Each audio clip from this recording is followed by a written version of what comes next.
ঐক্যমত্য কমিশন ছিল বাংলাদেশে আপনি রিফর্ম কি করবেন সেটার এজেন্ডা, এবং প্রথমেই প্রধান উপদেষ্টা যেভাবে বলেছেন বড় প্যাকেজ নিলে এতদিন, ছোট প্যাকেজ নিলে এতদিন।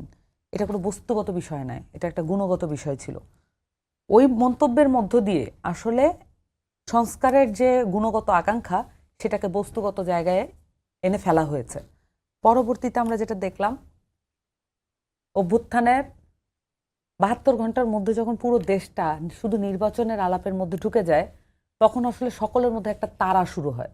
স্বভাবতই সবাই ধরে নিয়েছে নির্বাচনটা এখন মুখ্য। নির্বাচনের সাথে দলীয় স্বার্থ, ব্যক্তি স্বার্থের সম্পর্ক থাকে, সংস্কারের সাথে সেটা থাকে না। সংস্কারের সাথে শুধুমাত্র দেশের স্বার্থই জড়িত থাকা উচিত, অন্য কোনো স্বার্থ বিবেচনা করে সংস্কার হয় না। সো আমরা যেটা দেখেছি ঐকমত্য কমিশনে, সরি আমি একটু লম্বা করছি, আপনি আরেকটু সময় নেন।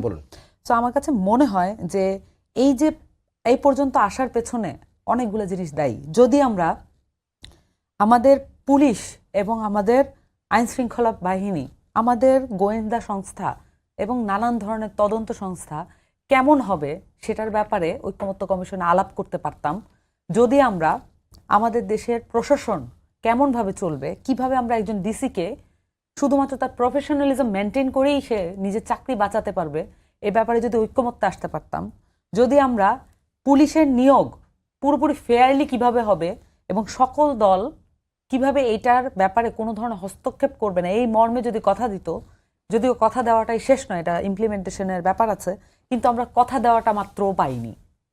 একটা যে মিনিমাম জায়গা থেকে একটা কার্টেসি কথা দেওয়া, সেটুকু পর্যন্ত আমরা আদায় করতে পারি নাই।